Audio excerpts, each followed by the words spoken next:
48ರಲ್ಲಿ ban ಮಾಡಿದ್ರಿ, ತನ್ನ ಸಾಮರ್ಥ್ಯವನ್ನು ಹೆಚ್ಚು ಮಾಡ್ಕೊಳ್ತು. 75ರಲ್ಲಿ ಬ್ಯಾನ್ ಮಾಡಿದ್ರಿ, ನಿಮ್ಮ ಸರ್ಕಾರವನ್ನೇ ಕಿತ್ತೋಗಿತ್ತು. ಸರ್ವಾಧಿಕಾರಿ ಇಂದಿರಾ ಗಾಂಧಿ ಸೋತು ಮೂಲೆ ಸೇರಿ ಇನ್ನು ಸಾಕಪ್ಪ ಸಾಕು ನನಗೆ RSS ಸವಾಸ ಅಂತ ಅನ್ನುವ ಸ್ಥಿತಿಗೆ ಬಂದು ರಾಜಿ ಮಾಡ್ಕೊಳ್ಬೇಕಾದಂಥ ಪರಿಸ್ಥಿತಿ ಬಂತು. 92ರಲ್ಲಿ ಬ್ಯಾನ್ ಮಾಡಿದ್ರಿ, 96ರ ನಂತರ ನಿಮ್ಮ ಸರ್ಕಾರಕ್ಕೆ ಮೆಜಾರಿಟಿಯೇ ಬರಲಿಲ್ಲ. 96ರ ನಂತರ ನಿಮ್ಮ ಸರ್ಕಾರಕ್ಕೆ ಮೆಜಾರಿಟಿಯೇ ಬರಲಿಲ್ಲ. ಹಾಗೆಯೇ ಕರ್ನಾಟಕದಲ್ಲಿ ಇದೇ ಕೊನೆ ಅಂತ ಕಾಣುತ್ತೆ. ನೀವು ಮಂತ್ರಿ ಆಗೋದು ಇದೇ ಕೊನೆ, ಏನೇನು ಮೆರೀರಿ.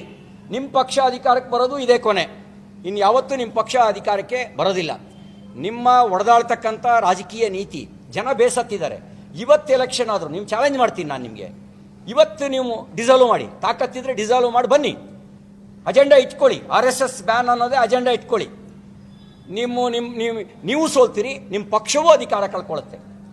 ನೀವು ಸೋತು ನಿಮ್ಮ ಪಕ್ಷವೂ ಅಧಿಕಾರ ಕಳ್ಕೊಳ್ಳುತ್ತೆ. ಈ ಚಾಲೆಂಜನ್ನು ಸ್ವೀಕಾರ ಮಾಡಿ, ಒಂದು ಟೆಸ್ಟ್ ಆಗೋಗ್ಬಿಡ್ಲಿ, ಅದೊಂದು ರೀತಿ ಟೆಸ್ಟ್ ಆಗೋಗ್ಬಿಡ್ಲಿ, ದೇಶಕ್ಕೆ ಒಂದು ಮೆಸೇಜ್ ಹೋಗಲಿ.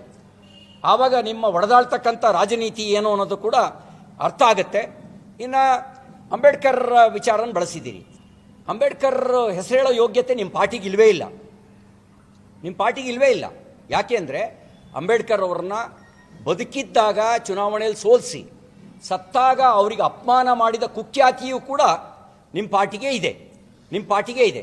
ಸಂವಿಧಾನದ ಆಶಯಗಳನ್ನು ಯಾರು ಅಳವಡಿಸ್ಕೊಂಡಿಲ್ಲ ಅವರಿಗೆ ಸಂವಿಧಾನದ ಪ್ರತಿ ಹಿಡ್ಕೊಳ್ಳುವ ನೈತಿಕತೆಯೂ ಇಲ್ಲ. ನಿಮಗೆ ಪ್ರತಿ ಹಿಡ್ಕೊಳ್ಳೋದು ನಾಟಕ ಆಡೋಕ್ಕೆ, ಬಸವಣ್ಣವ್ರ ಹೆಸರು ಹೇಳೋದು ನಾಟಕ ಆಡೋಕ್ಕೆ, ಅಂಬೇಡ್ಕರ್ ಹೆಸರು ಹೇಳೋದು ನಾಟಕ ಆಡೋಕ್ಕೆ. ಇನ್ನೊಂದು ಮಾತು ಹೇಳಿದ್ದೀರಿ, ಅವ್ರ ಮಕ್ಕಳು ಇವ್ರ ಮಕ್ಕಳು ಹೋಗ್ತಾರ ಅಂತ. ಸಾಮಾನ್ಯ ಸ್ವಯಂ ಸೇವಕರೇ ಅವರ ಜಾತಿ ಹಿನ್ನೆಲೆ ನೋಡಿದೆ, ಅವರ ಅಧಿಕಾರದ ಹಿನ್ನೆಲೆ ನೋಡಿದೆ, ಅವರ ಹಣದ ಹಿನ್ನೆಲೆ ನೋಡದೆ ದೇಶಕ್ಕೆ ಪ್ರಧಾನಿ ಮಾಡಿದ್ದು, ಹಲವು ರಾಜ್ಯಗಳ ಮುಖ್ಯಮಂತ್ರಿ ಮಾಡಿದ್ದು ಸಾಮಾನ್ಯ ಸ್ವಯಂ ಸೇವಕರನ್ನ, ಸಾಮಾನ್ಯ ಕಾರ್ಯಕರ್ತರನ್ನೇ ನಮ್ಮ ಪಾರ್ಟಿ. ನಿಮ್ಮ ಪಾರ್ಟಿಯಲ್ಲಿ ನೀವೇನು ಸಾಮಾನ್ಯ ಕಾರ್ಯಕರ್ತರಲ್ಲ. ನೀವು ಸಾಮಾನ್ಯ ಕಾರ್ಯಕರ್ತರ ಅಧಿಕಾರವನ್ನು ಕಬಳಿಸಿದವರು. ನೀವು ಸಾಮಾನ್ಯ ಕಾರ್ಯಕರ್ತರ ಅಧಿಕಾರವನ್ನು ಕಬಳಿಸಿದವರು ನೀವು. ಹಾಗಾಗಿ ನಿಮಗೆ ಆ ಸಂಘದ ಬಗ್ಗೆ ಮಾತಾಡ್ತಕ್ಕಂಥ ಯಾವುದೇ ನೈತಿಕತೆ ಇಲ್ಲ ಅಂತಕ್ಕಂಥ ಮಾತನ್ನು ಹೇಳಿಕ್ಕೆ ಬಯಸ್ತೇನೆ. ಅಂಬೇಡ್ಕರ್ ಅವರು ಸಂವಿಧಾನ ರಚನಾ ಸಂದರ್ಭದಲ್ಲಿ ಚರ್ಚೆ ಮಾಡಿರೋದು ಎಡಪಂಥೀಯ ವಿಚಾರಧಾರೆಯ ಬಗ್ಗೆ, ಮತಾಂಧತೆಯ ಬಗ್ಗೆ. ಥಾಟ್ಸ್ ಆಫ್ ಪಾಕಿಸ್ತಾನ್ನಲ್ಲಿ ಎಳೆಯಾಗಿ ಬರೆದಿರ್ತಕ್ಕಂಥದ್ದು ಇಸ್ಲಾಂ ಮತಾಂಧತೆಯ ಬಗ್ಗೆ ಬರೆದಿರೋದು. ಆಗ ನೋಡಿ, ನಿಮ್ಗೆ ಅಂಬೇಡ್ಕರ್ ಹೆಸರು ಹೇಳುವ ನೈತಿಕತೆ ಇರಬೇಕು ಅಂದರೆ ಇಸ್ಲಾಂ ಮತಾಂಧತೆ ಬಗ್ಗೆ ನೀವು ಧ್ವನಿ ಎತ್ತಿದ್ರಿ. ಒಂದು ದಿನವೂ ಇಸ್ಲಾಂ ಮತಾಂಧತೆಯ ಬಗ್ಗೆ ಮಾತಾಡದೇ ಇರತಕ್ಕಂಥ ನಿಮಗೆ ಅದು ಯಾವುದೇ ನೈತಿಕತೆ ಇಲ್ಲ ಅನ್ನೋದು ಇದು ತೋರಿಸುತ್ತೆ. ಹಾಗಾಗಿ ನೀವೇನು ಇತಿಹಾಸ ಏನು ಹೇಳಿದ್ದೀರಲ್ಲ, ಇತಿಹಾಸದ ಬಗ್ಗೆ ಹೇಳೋಕೆ ಹೋದರೂ ಕೂಡ ತುರ್ತು ಪರಿಸ್ಥಿತಿ ಹೇರಿದ ಇತಿಹಾಸವು ನಿಮ್ಮದೇ. ಸಾಂವಿಧಾನಿಕ ಸಂಸ್ಥೆಗಳನ್ನು ಅನುಮಾನಿಸಿದ ಮತ್ತು ಸಾಂವಿಧಾನಿಕ ಹುದ್ದೆಗಳನ್ನು ಅಪಮಾನಿಸಿದ ಇತಿಹಾಸವು ಕೂಡ ನಿಮಗೆ ಇರತಕ್ಕಂಥದ್ದು. ಜಾತಿ ಒಡೆದಾಳಿ ರಾಜಕಾರಣ ಮಾಡಿದ ಇತಿಹಾಸವೂ ಕೂಡ ನಿಮಗೆ ಇರತಕ್ಕಂಥದ್ದು. ಕೋಮುವಾದ ಮತ್ತು ಮತಾಂಧತೆಯನ್ನು ಮತ್ತು ಭಯೋತ್ಪಾದತೆಯನ್ನು ಬೆಳೆಸಿದಂಥ ಇತಿಹಾಸವೂ ಕೂಡ ನಿಮಗೆ ಇದೆ ಅಂತಕ್ಕಂಥ ಮಾತನ್ನು ಹೇಳಲಿಕ್ಕೆ ನಾನು ಈ ಸಂದರ್ಭದಲ್ಲಿ ಬಯಸ್ತೇನೆ. ಇನ್ನೊಂದು ಮಾತು ಹೇಳಿಕ್ಕೆ ಬಯಸ್ತೇನೆ, ನೀವು ಖರ್ಗೆಯವರೇ ಸ್ವಲ್ಪ ಕೇಳಿಸ್ಕೊಳ್ಳಿ.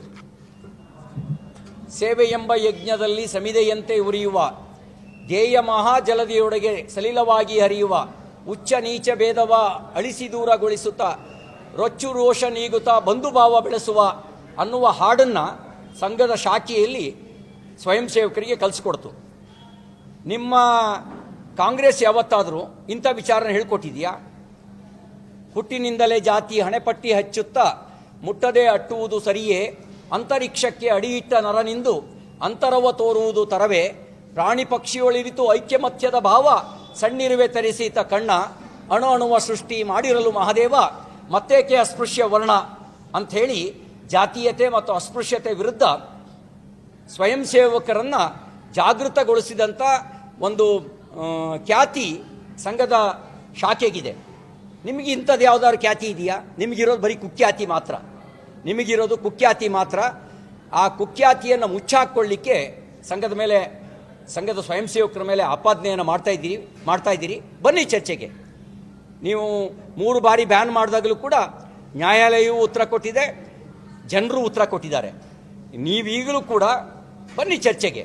ಅಥವಾ ನಾವೇನಾದರೂ ಸಂಘವೇನಾದರೂ ಸಮಾಜಘಾತಕವಾಗಿ ರಾಷ್ಟ್ರಘಾತಕವಾಗಿ ವರ್ತನೆ ಮಾಡ್ತಿರುವಂಥ ಒಂದು ಘಟನೆ ಇದ್ರೂ ತೋರಿಸಿ. ನಿಮ್ಮದೇ ಸರ್ಕಾರ ಇದೆ, ಫೈಲ್ ಮಾಡಿ ಕೋರ್ಟಿಗೆ ಕೇಸ್ನ, ಫೈಲ್ ಮಾಡಿ ಕೋರ್ಟಿಗೆ ಕೇಸ್ನ. ಆಗ ಅಲ್ಲಿ ನೀವೇನು ಸಮರ್ಥನೆ ಮಾಡ್ಕೊಳ್ಳಿ. ಅವಾಗ ನಿಮ್ಮ ಸತ್ಯ ಏನು ಸುಳ್ಳೇನು ಅನ್ನೋದು ಅರ್ಥ ಆಗುತ್ತೆ. ಸತ್ಯದ ಹಾದಿಯಲ್ಲಿ ಹೋಗೋವನಿಗೆ 108 ವಿಘ್ನಗಳು ಬರ್ತವೆ. ಸಂಘ ಸತ್ಯದ ಹಾದಿಯಲ್ಲಿ ಹೋಗೋದನ್ನು ಬಿಡೋದಿಲ್ಲ, ಅದನ್ನು ಮುಂದುವರಿಸುತ್ತೆ. ಮತ್ತು ಬ್ಯಾನ್ ಮಾಡ್ತೀವಿ ಅಂತ ಹೇಳಿದ್ದು ನೀವು ಮೊದಲನೇವರು ಅಲ್ಲ, ಬಹುಶಃ ನಿಮ್ಮ ನಂತರವೂ ಕೆಲವರು ಮತ್ತೆ ಮುಂದುವರಿಸ್ಬೋದು. ಆ ಬ್ಯಾನ್ ಮಾಡ್ತೀವಿ ಅನ್ನೋರೆಲ್ಲ ಹೇಗೆ ಬದಲಾದರು ಅನ್ನೋದನ್ನು ನಿಮ್ಮ Jawaharlal Nehru I will crush Jana Sangh, I will crush RSS ಅಂತ ಹೇಳಿದರು. 63ರ ಗಣರಾಜ್ಯೋತ್ಸವದ ಪೆರೇಡ್ನಲ್ಲಿ ರಾಷ್ಟ್ರೀಯ ಸ್ವಯಂ ಸೇವಕ ಸಂಘಕ್ಕೆ ರಾಜಮನ್ನಣೆಯೊಂದಿಗೆ ಪೆರೇಡ್ನಲ್ಲಿ ಭಾಗವಹಿಸೋಕ್ಕೆ ಅವಕಾಶ ಕೊಟ್ಟರು. ಅವರು ಬದಲಾದರು. ಇಂದಿರಾ ಗಾಂಧಿ ಸಾಕಪ್ಪ ಸಾಕು RSS ಸವಾಸ, ನಾನು RSS ಒಂದಕ್ಕೆ ಕೈ ಹಾಕದೇ ಇದ್ದಿದ್ರೆ ಅಧಿಕಾರ ಕಳ್ಕೊಳ್ತಿರಲಿಲ್ಲ ಅಂತ ಆಪ್ತರ ಜೊತೆಯಲ್ಲಿ ಅಲವತ್ತುಕೊಂಡ್ರು. ಅದು ಕೂಡ ಇತಿಹಾಸವೇ. ಇನ್ನು ಜಯಪ್ರಕಾಶ್ ನಾರಾಯಣರಿರ್ಬೋದು, ಸನ್ಮಾನ್ಯ ದೇವೇಗೌಡರಿರ್ಬೋದು, ಸಂಘದ ವೇದಿಕೆಗಳಿಗೆ ಬಂದು ಸಂಘದ ವಿಚಾರವನ್ನು ಕೊಂಡಾಡಿದರು. ಭಾಳ ನಿಮ್ಮ ತಂದೆಯವರು ಕೂಡ 2002ರಲ್ಲಿ ಸಮರಸತಾ ಸಂಗಮ ನಡೀತು ಇಲ್ಲಿ ಹೆಬ್ಬಾಳದ ಹತ್ರ. ಆ ಸಮರಸತಾ ಸಂಗಮದ ಪೂರ್ವ ಸಿದ್ಧತೆಯ ಯೋಜನೆಯನ್ನು ನೋಡಿಕೊಂಡು ಮೆಚ್ಚುಗೆಯ ಮಾತನಾಡಿ ಹೋದರು. ನಿಮಗಿವತ್ತು ಬಹುಶಃ ನನಗನ್ಸದೆ ಬ್ರೈನ್ ವಾಶ್ ಆಗಿರೋದು ನಿಮ್ಮದು, ನಿಮ್ಮ ಬ್ರೈನ್ ವಾಶ್ ಆಗಿದೆ. ಸರಿಯಾಗಬೇಕಾದವ್ರು ನೀವು ಸರಿಯಾಗಬೇಕು. ನಿಮ್ಮ ಪಾರ್ಟಿಗೆ ಏನಾಗ್ಬಿಟ್ಟಿದೆ, ಲೀಡ್ರೂ ಇಂಪೋರ್ಟ್ ಆಗಬೇಕು, ವೋಟರ್ಸು ಇಂಪೋರ್ಟ್ ಆಗಬೇಕು. ಈ ದೇಶದಲ್ಲಿರೋ ವೋಟರ್ಸ್ ಮೇಲೂ ನಿಮಗೆ ನಂಬಿಕೆ ಇಲ್ಲ. ಈ ದೇಶದಲ್ಲಿ ನಾಯಕತ್ವ ಪಡೆಯೋ ಯೋಗ್ಯತೆ ಇದ್ದಾರೆ ಅಂತ ನಿಮ್ಗೆ ಅನ್ನಿಸ್ತಾ ಇಲ್ಲ. ಅದು ದುರ್ದೈವ. ಹಾಗಾಗಿ ಬ್ರೈನ್ ವಾಶ್ ಆಗಿರೋ ನಿಮಗೆ ಸರಿಯಾಗಿರುವಂಥ ಚಿಕಿತ್ಸೆಯ ಅವಶ್ಯಕತೆ ಇದೆ. ಸಂಘ ರಾಷ್ಟ್ರ ಹಿತದ ಸಂಸ್ಕಾರ ಕೊಡೋದ್ರ ಮೂಲಕ ಒಂದು ಶಿಕ್ಷಣವನ್ನು ಕೊಡುವ ಕೆಲಸನ ಮಾಡ್ತಾ ಇದೆ. ಹಾಗಾಗಿ ಚರ್ಚೆಯನ್ನು ಹುಟ್ಟಾಕಿದ್ದೀವಿ. ಚರ್ಚೆ ಮಾಡಿ ಬನ್ನಿ, ಮುಖಾಮುಖಿಯಾದರೂ ಚರ್ಚೆ ಮಾಡೋಣ, ಮಾಧ್ಯಮದ ಮೂಲಕ ಬೇಕಾದ್ರೆ ಚರ್ಚೆ ಮಾಡೋಣ, ವ್ಯಕ್ತಿಗತವಾಗಿ ಬೇಕಾದ್ರೆ ಚರ್ಚೆ ಮಾಡೋಣ. ಹೆಚ್ಚಿನ ವಿಡಿಯೋಗಳಿಗೆ ಪ್ರತಿಧ್ವನಿ ಯೂಟ್ಯೂಬ್ ಚಾನೆಲ್ ಸಬ್ಸ್ಕ್ರೈಬ್ ಮಾಡಿ, ಬೆಲ್ ಐಕಾನ್ ಕ್ಲಿಕ್ ಮಾಡಿ.